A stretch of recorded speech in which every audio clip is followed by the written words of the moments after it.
Hello.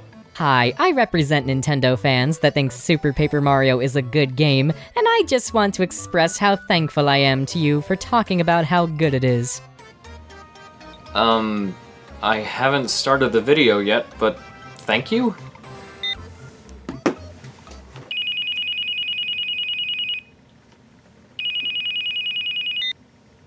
Hello? Hi, I represent Nintendo fans that think Super Paper Mario is a bad game, and I'm just curious. Are you one of those Thousand Year Door diehards that doesn't like this game because it's not Thousand Year Door? Look, I really don't have the time for... Sorry, I'm gonna have to put you on hold. Yes? Whatever Mr. Bad told you, don't listen to him. Super Paper Mario is the greatest game in the universe. It can cure butt cancer. I didn't even know that was a thing. It's that good. I'm sorry, but I'm afraid Mr. Good is wrong. Super Paper Mario is the worst thing to happen to the series. Say that it's good! Say that it's bad. We can't form our own opinions, so we need someone to make a video to tell us what to think. Aren't you the ones telling me what to think?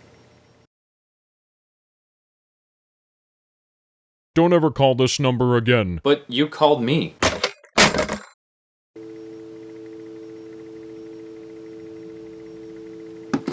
I need to stop answering my phone while I'm working.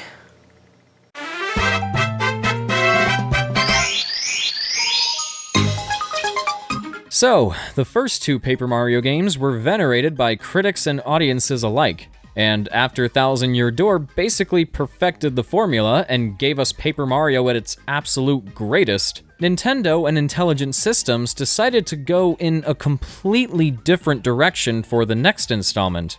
Instead of an explorative, open-world, turn-based role-playing game, we have a 2D side-scrolling adventure game with RPG elements. Oh! Okay. I can only imagine how jarring this must have been to Paper Mario fans at the time, but I was only 10 years old when it first came out in 2007, and as far as I can remember, I just looked at it and thought, hey, another Paper Mario game. That looks cool. Still, I can't help but wonder why they would change things up so drastically in the first place. Were they trying to appeal to a wider demographic? Did they just want to find unique ways to take advantage of the Wii's motion controls? Was Shigeru Miyamoto somehow convinced that we didn't want more of Thousand Year Door even back then? Well, probably, but that's not the reason why. After Thousand Year Door was completed, series director Ryota Kawade began conjuring up ideas for new kinds of games that could be different from what was done before, while still retaining the core elements of what Paper Mario was known for. When reflecting on Thousand Year Door's Bowser platforming segments, Kawade came up with the concept of flipping between 2D and 3D, which became the main focus of what would eventually become Super Paper Mario. So, in actuality, this game is the result of Kawade wanting to incorporate new gameplay styles into the series. But whether they're good or not is an ongoing debate that seemed to split the fandom in a way. Super Paper Mario might just be the most divisive game in the series so far, with fans either loving it, hating it, or at least being indifferent to it for numerous reasons. Now, we're not talking Last Jedi levels of divisive, but opinions do tend to vary. I haven't thoroughly played this game in a couple years, but I recall thinking it was really good. A lot can change in a couple years, however, so to wrap up Summer of Mario 2019, we're gonna see how Super Paper Mario holds up and find out if it deserves any of the love or hate that it gets.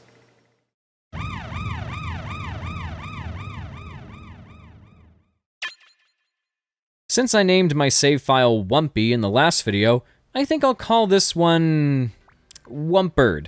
Yeah, Wumpird. It's like Wumpy's all grown up now, going on to college and eventually moving back home with his parents. The game begins with Bowser and Princess Peach getting married. Not by choice, mind you, because it turns out this is all part of a scheme concocted by our new bad guy for this game, Count Blach, as he does this to summon a magical entity known as the Chaos Heart. Luigi also happens to be here and tries to put a stop to this, but Count uses the Chaos Heart to create the Void, an interdimensional black hole capable of destroying the entire universe. Then we see Mario and Luigi sitting comfortably in their house. Alright, I guess everyone made it out of the wedding just fine, I guess. But they don't get too cozy as Toad shows up to inform them that Peach is being captured, in a sequence that reminds me of the opening to Mario and Luigi Superstar Saga, only with less half-naked Mario. When the brothers make their way to Bowser's castle, they show up right at the moment he's preparing to leave. It's here where Count reappears to announce his dastardly plan to destroy all worlds. Then he uses his powers to drain Mario of his energy and suck everyone else up in the void. This is quite a somber intro compared to the last two games, so where do we go from here? Well, Mario wakes up in a town called Flipside, where he meets a butterfly named Tippy, along with this game's version of Merlin. He tells Mario about a prophecy written in a book called the Light Prognosticus, which pretty much states that 4 heroes will be united to combat the darkness that threatens to engulf the worlds. Which is about the same as Thousand Year Door's backstory, isn't it? A little bit? Maybe? Well, anyway, Count is the keeper of the Dark Prognosticus, essentially the dark version of the light. In order to stand against the power of the Chaos Heart, Mario needs to gather the Pure Hearts, the first of which Merlin gives to you, and recruit more heroes to join him on his new venture.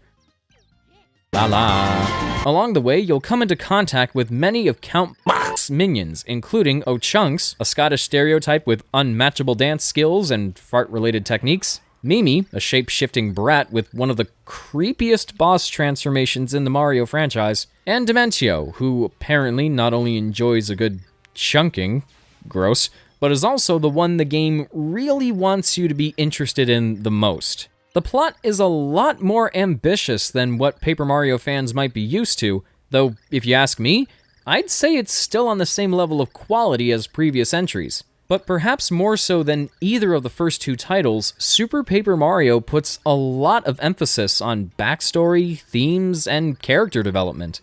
In between chapters, we get these little exchanges between two characters named Timpani and Blumiere. Their relevance to the story will most likely become pretty obvious to first-time players as they get farther along through the game, and I'll talk a little more about that later on, but I found it rather tragic, and it makes for something I've yet to see in any Paper Mario game up to this point, a sympathetic villain. The theme of light and dark is also very persistent throughout the game. Can one exist without the other? How do we know which side is truly good and which side is truly bad? It even toys with the concept of destiny. How would someone's life change if they were to write their own future rather than follow a predetermined path? Maybe I'm reading too deep into it, but stuff like this really makes me wonder how not even 1% of Nintendo's Japanese audience found the game's writing interesting at all. I mean, seriously? Seriously? What is wrong with you people? I was also pretty shocked at how much prominence Luigi was given. He's always been a side character in the past, but now he's the center of a good chunk of the story. He was prophesized to be both the 4th hero in the Light Prognosticus and the one to stand against the heroes in the Dark Prognosticus. There's a period of time where Luigi is converted to Count Black's band of minions and becomes Mr. L, though the fact that not even Mario can recognize him is very confusing. And at the end, Dementio uses both Luigi and the Chaos Heart as a means of accomplishing his own plans. Spoiler alert, it doesn't work. That's only a fraction of some of the plot elements you'll come across, and there's some more great bits to uncover as well.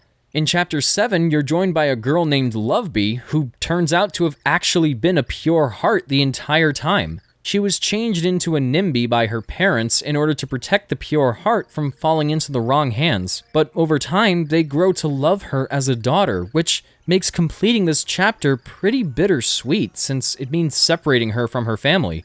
And I thought Bobber's arc was heartbreaking. Notwithstanding the game's darker elements, it still has the typical weirdness that Paper Mario fans should come to expect. Though, in hindsight, I think it struggles to balance these out in places. One chapter can have Count destroy an entire world, leaving it an empty white void with all of its inhabitants nowhere to be found.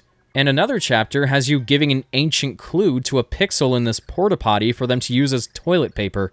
One chapter has Dementio nuking the crap out of everyone and sending them to Paper Mario's version of hell. And another chapter has an otaku named Francis flirting with Peach on a dating sim. I mean, it's funny. Really funny, but these bits don't always flow very naturally into each other.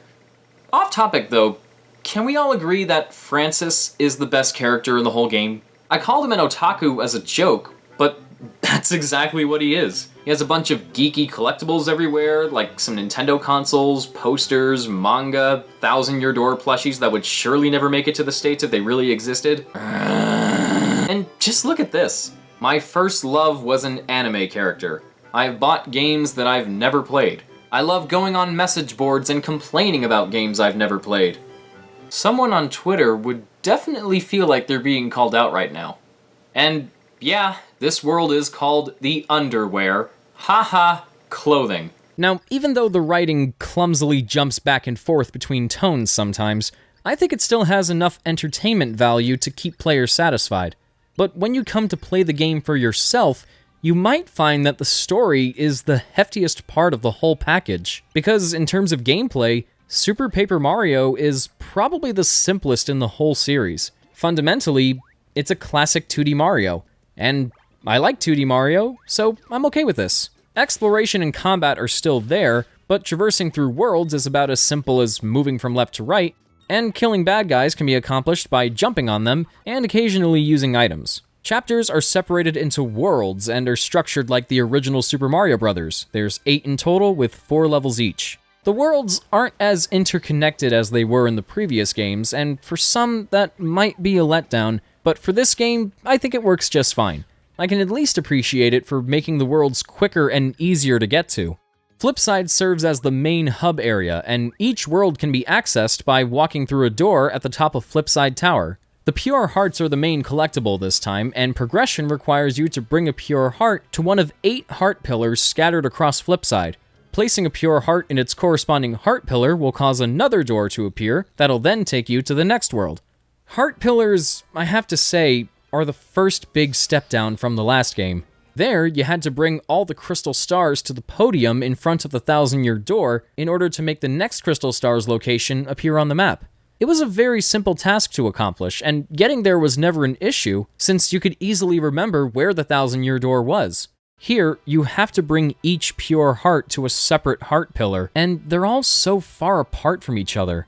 This just slows things down and really does nothing but pad out the game. I used to get lost trying to find them, and honestly, I still do. Although, it's not like getting around Flipside or its mirrored counterpart Flopside is entirely bad. Before we enter Chapter 1, Merlin gives you a return pipe that takes you back to Flipside Tower at any point throughout the game. This is certainly beneficial and definitely makes traveling less of a chore, but still, why couldn't all the heart pillars just be put together in the exact same spot? Another thing, unlike the star spirits or the crystal stars, the pure hearts don't give you any sort of special attacks whenever you obtain them. They're pretty much nothing more than collecting fodder. You just put them in the heart pillars and go forward with the next chapter. And while I don't entirely mind that, since Mario's already versatile enough on his own, I think they could have tried a little harder to make the task of gathering the pure hearts more rewarding. But with the void ominously looming over him everywhere he goes, and without badges or partners or star points of any kind, what exactly is Mario capable of doing this time? Well, he can jump on enemies like normal, and there's still a level up system. Collecting coins and killing bad guys will rack up points to increase your score, more so if you perform stylish moves in the air. And when your score reaches a certain amount, you gain additional HP and attack, albeit only one at a time. Like, it'll boost your HP once, and then the next time you level up it increases your attack, and then it just keeps repeating over and over. But as far as I know, it doesn't increase your defense. Oh well. After we meet Bustovius in the first world, Mario is given the ability to flip between dimensions, which I'm sure he's used to by now, letting him walk around from either a 2-dimensional or 3-dimensional perspective with the press of the A button. Doing this can let you walk past certain obstacles and uncover secret paths to help you progress through the stage. But staying in 3D too long will deplete this bar under your HP, and once it goes out, it takes a bit of health away. I really like this mechanic. It adds a layer of depth to each world, and it makes for a more unique way of playing through different levels, especially when you encounter enemies that can also flip between dimensions. My only problem with the flip ability is that, in some respects, I feel like it wasn't used to its full potential. It's needed for some puzzle solving here and there, but it's mostly basic stuff like flipping to 3D and finding something like a switch or some blocks or a ladder to get to the high ground and meet up with Obi-Wan Kenobi. I also wish it was integrated into more boss fights. The only one I can think of that requires flipping to 3D is Fractail, since you have to jump on his back when he's flying toward you, and then throw these little robot thingamajigs into his antenna.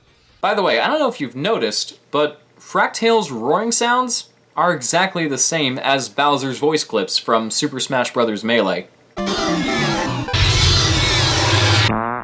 Recycled audio aside, I like how the Wii Shot channel loading icon appears in his eye when he's processing data, and at one point he even quotes Zelda 2: The Adventure of Link by screaming, "I am error!"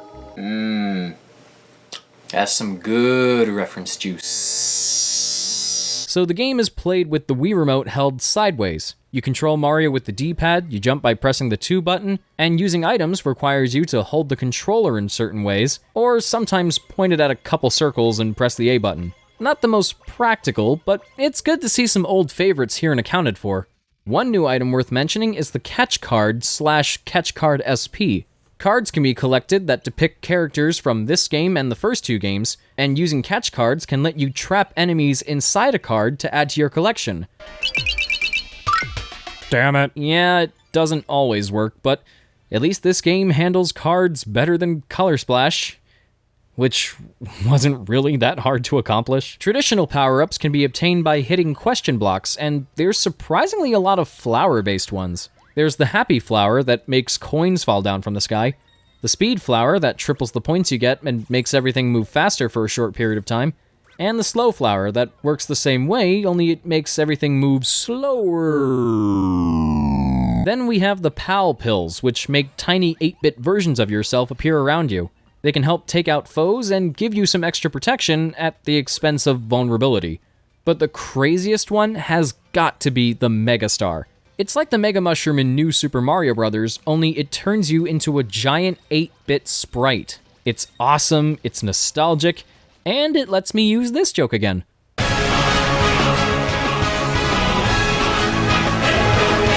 Now, despite the lack of partners, Mario's not entirely going solo for this ride, because for the first time in the Paper Mario series, we have entirely separate playable characters that are part of the main quest. As your journey continues, characters like Luigi, Princess Peach, and even Bowser will join your team, and they each have their own special abilities. Peach can hover in the air with her parasol and hide under it to protect herself from enemies. Bowser's the strongest of the bunch as he has the highest attack and can breathe fire to roast his foes. And Luigi has his trademark jumping skills, plus a super jump, which can let him jump even higher by holding down on the D-pad and releasing. It kinda works like the one in Super Mario Bros. 2, only here it lets him damage enemies from beneath them. Cool. You can switch between characters on the fly, but no matter who's on first, who's on screen, Tippy is always there by your side.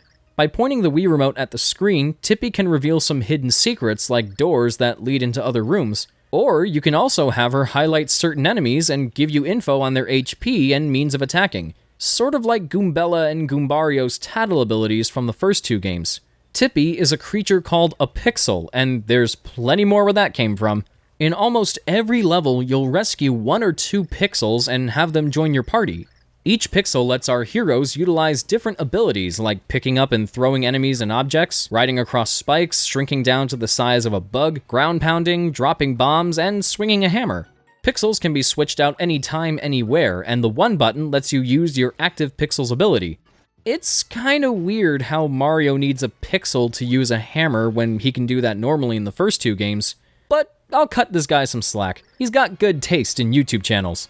A common complaint I hear about the pixels is that they don't have any character or personality. They're just treated like power-ups. Yeah, that's the point. Party members in previous games had their own backstories and personalities, but I think it's better to look at the pixels less as a replacement for party members and more as an extension of Mario's abilities. If anything, I'd say it's better to give this kind of criticism to the Sprixies from Super Mario 3D World. They're the focus of the game's plot since we have to rescue them from Bowser, but we're not really given a good reason to care about them because there's nothing to them character-wise. Now, unlike the Sprixies, the pixels don't have any real significance to the story, and Tippy is the only one we need to care about, so does it really matter if they're not fully fleshed out like the main characters? No, not really. Besides, this is Paper Mario we're talking about. There's still plenty of other side characters to interact with, like Red and Green. They're just like Mario and Luigi, only they never seem to stop arguing over which of their colors is better. First we had an obsessive anime fan, and now we have petty sibling quarrels? When will this game stop being so relatable? Then again, Red getting himself stuck in a parallel dimension isn't exactly something I can relate to. Oh, except for that one time in Cleveland.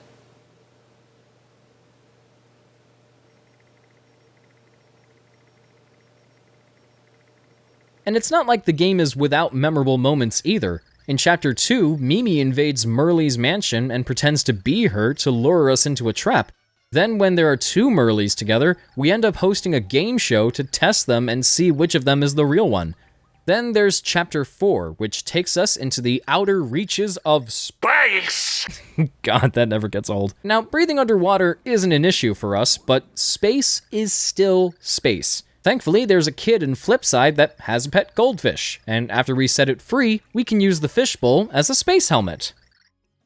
Because that's how stuff works. But things don't start heating up until we reach the final chapter.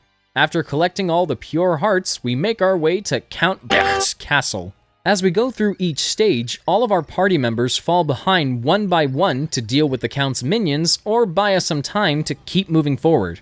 Then, just when Mario thinks he has to go into the final battle all by himself, the rest of our team comes back to help face off against Count, but not before a tedious encounter with Dementio. Before we actually get to the Count's chambers, Dementio forces us to chase him through every single world that we've previously been to. It's pretty pointless and doesn't really add anything, but it's still better than having to find General White in Thousand Year Door. Even so, playing through this section made me realize something. With the exception of a few puzzles to solve and bosses to encounter, not much really happens in these levels. You have a basic goal, get from point A to point B and all that, but most of the time it doesn't take much to accomplish that goal besides standard platforming. And even when there are boss fights, some of them don't take very long and are gone before you know it, while others, like the giant blooper in Chapter 3-2, are just kind of boring. Now, there are the occasional bursts of excitement to break up the monotony. Chapter 4-1 plays like a Gradius-style shooting game. Chapter 5-3 has minecarts you can ride. Chapter 7-2 has a boss called Underchomp that we fight in the style of a retro RPG. Please keep your Undertale-related comments to yourselves. And Chapter 3-1 has an entirely separate subsection where you go through a recreation of World 1-2 from Super Mario Bros. We even get to see a Koopa Troopa use a Megastar. But we are still the ultimate lifeform. So not every single level in the game is completely dull, but in some cases, things can get pretty uneventful, especially when you get to the Over There in Chapter 7. I guess I could pull a Thousand Year Door and put some extra time into things like the recipes or the returning Pit of 100 Trials, now with a Game & Watch style LCD aesthetic, but even with how repetitious the game can get, I never felt the need to actively seek out other means of keeping myself invested. I still had a lot of fun going through a bunch of these levels, for moments like the ones I've already brought up, and too many more to talk about. Defeating King Crocus at the end of Chapter 5 and learning about his true intentions made for a fun plot twist, and traveling around to chat with different characters to complete a side quest that rewards us with a new pixel named Piccolo was great, particularly for the Nintendo DS-related Easter eggs, and because of how Piccolo here changes our jumping sound effects. That is wicked. Oh, and did you know Super Paper Mario has minigames? I totally forgot these were even a thing, but I guess that comes to show how long it's been since I last played this. There's a lot more variety here than with the paper games in Thousand Year Door, and I imagine these would make for a good time sink. and because I really like saying time sink, please enjoy these 3 seconds of stupidity. Anyway, after Count is defeated, Dementio steps in, turns Luigi back into Mr. L, and fuses with him and the Chaos Heart to become Super Dementio. But with the real superpower of teamwork, Mario and his friends are able to use the pure hearts to defeat him. Though not entirely, because Dementio's able to leave a bit of his energy behind to keep controlling the Chaos Heart, causing the Void to grow stronger and stronger. At this point, Tippy and a redeemed Count create a new set of pure hearts, formed by the affection they shared as Timpani and Blumiere in their previous lives, to permanently banish the Chaos Heart from existence. Yeah, these two were Timpani and Blumiere the whole time. I don't want to get too deep into their story now because I want you to experience it for yourself, and this video is already longer than my fiance's fabulous legs, so let's go ahead and wrap things up.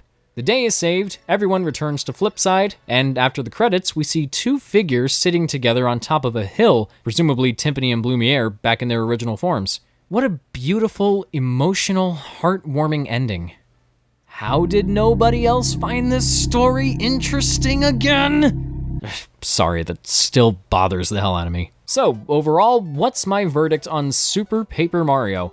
Well, knowing what Ryota Kawade set out to achieve with this game, for the most part, I think he and his team really pulled it off. Coming off the heels of the first two titles, it successfully manages to shake things up so rigorously without steering too far away from what made the other games so great in the first place. It's got likable characters, it has its own distinctive look and feel to it, and even without the turn-based combat, it's still the same Paper Mario we all know and love. The presentation is top-notch with a gorgeous graphical style and a stellar soundtrack, and the heroes are fun to control and each brings something neat to the table. And it wouldn't be a Paper Mario game without some fun callbacks to the ones that came before. Mario's previous party members are memorialized in collectible cards, stuffed animals, and Francis's Fortress. I still want those. And you can even see pictures of them in Mario and Luigi's house. To me, this really drives home the point that Super Paper Mario hasn't completely forgotten its roots. In spite of that, the game still isn't without its shortcomings. Some stages tend to drag and don't always have much in the way of captivating gameplay, and while I like the flipping mechanic, it doesn't seem to be used as much as it could, and often comes off as a bit rudimentary. So is the game perfect? Not at all. But do I still enjoy it? Absolutely. I can see how someone can love it for its story and simplistic gameplay, and how someone can hate it for not directly continuing with what the previous games had already established. But the way I see it, Super Paper Mario is chock full of so many memorable moments and delivers on a bunch of other levels that I can easily recommend the game to anyone who's yet to try it. Now, personally, I still think Thousand Year Door is the better game. Yeah, coming from me, big shock, wow. But it's predominantly for how much more it has to offer on top of the refined battle mechanics and wider array of memorable characters. Super Paper Mario might have a little more going against it, but in its own right, it's still a very good game that I feel is worth anybody's time. Sadly though, with this being the last game that Kawade would ever spearhead, the Paper Mario series never attained this level of quality again. Sticker Star and Color Splash both tried to revert back to the turn-based gameplay, but without many of the series' most revered qualities like an immersive story, endearing characters, or any real sense of satisfaction. Kawade's touch was clearly gone, and as a result, they failed at capturing the charm of their predecessors, and in Sticker Star's case, actually being good. It's hard to tell if and or when Paper Mario will ever return to its former glory, but whether it's with an HD port of an older title, or an entirely new game that rights the wrongs of the most recent ones, we'll just have to wait and see. Until that day comes, at least we still have these first 3 games to continue loving and cherishing. On that note, my second annual Summer of Mario is officially over. And look, the sun's finally out! Yay! And after all the extensive amounts of work that I put into these videos, I'm going to be taking a much needed break. I nearly killed myself trying to make Summer of Mario this year, but as long as you guys enjoyed it, then that's all that really matters to me. So, thanks for tuning in, and I'll see you in a couple weeks with whatever I decide to do next. Well, I'm sure it won't be so bad. I mean, what could possibly go wrong?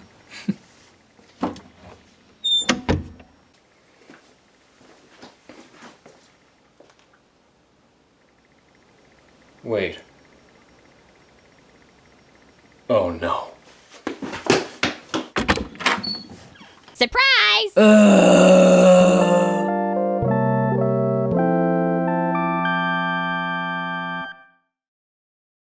Haldo! That's the end of the video, everyone, and that's the end of this year's Summer of Mario. Before I go, I just want to give a special thank you to all the patrons whose names that you're seeing scroll across the screen under the special thanks section, and a special shout out to my superstar supporter for this month, Henry Newman. Now, if you'd like to support me as well, then please consider pledging to my Patreon page or becoming a sponsor by clicking the join button. I've said this so many times at this point, and I'm sure it's sounding redundant to a lot of you, but for real, they're totally optional. You don't have to do it if you don't want to, but if you would consider it, then I would definitely appreciate that. I'm not going to force you.